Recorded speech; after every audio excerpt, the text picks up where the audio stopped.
तपाई पत्याउनुहुन्छ? मानसिक स्वास्थ्यमा समस्या भएका किशोर किशोरीहरूले सामाजिक सञ्जालमा बढी समय बिताउने गरेको पाइएको छ। पत्याउनु हुँदैन भने अब पत्याउनुहोस्। बेलायतमा भएको एक सर्वेक्षणमा मानसिक स्वास्थ्यमा समस्या भएका किशोर किशोरीहरूले सामाजिक सञ्जालमा बढी समय बिताउने गरेको पाइएको हो।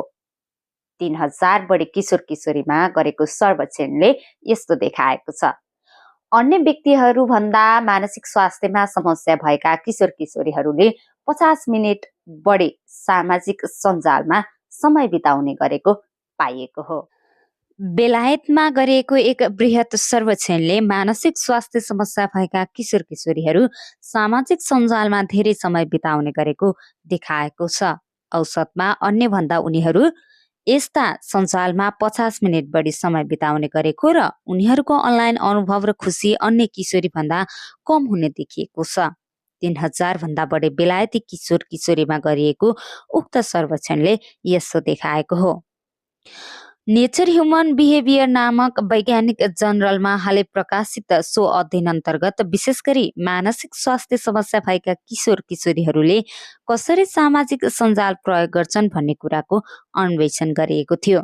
अध्ययनको सहभागी रहेकी बेलायतको क्याम्ब्रिज विश्वविद्यालयकी युवाहरूको मानसिक स्वास्थ्य र सामाजिक सञ्जाल प्रयोग विषयकी विशेषज्ञ लुइसा फासीका अनुसार यो विषयमा यति ठूलो स्तरमा हालसम्म धेरै कम अध्ययन भएकाले यो अध्ययनको सान्दर्भिकता महत्त्वपूर्ण रहेको छ।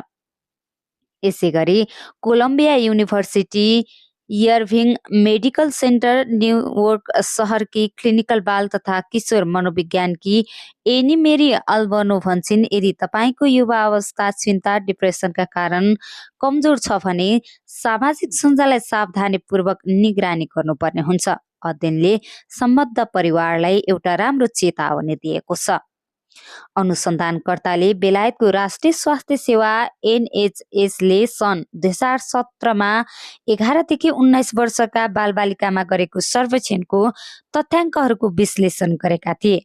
अध्ययनमा सहभागीहरूले गहन क्लिनिकल मूल्याङ्कन गरिएको थियो भने र उनीहरूलाई सामाजिक सञ्जाल साइटहरूको प्रयोगको विषयमा र यी साइटहरू कस्तो लाग्छ भनेर सोधिएको थियो।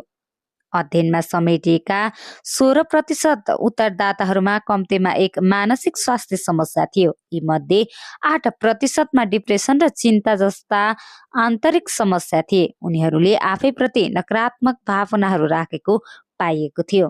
यसैगरी 3%मा बाह्य समस्याहरू थिए र उनीहरू अरूप्रति नकारात्मक भावना राख्ने गरेको देखिएको थियो। तथ्याङ्क विश्लेषणले मानसिक स्वास्थ्य समस्या भएका युवाहरूले समग्रमा सामाजिक सञ्जाल धेरै समय बिताउने गरेको देखाएको थियो। आन्तरिक समस्या भएकाहरूमा बाह्य समस्या भएका वा कुनै मानसिक स्वास्थ्य समस्या नभएकाको तुलनामा अनलाइनमा आफूलाई अरूसँग तुलना गर्ने सम्भावना बढी देखिएको थियो।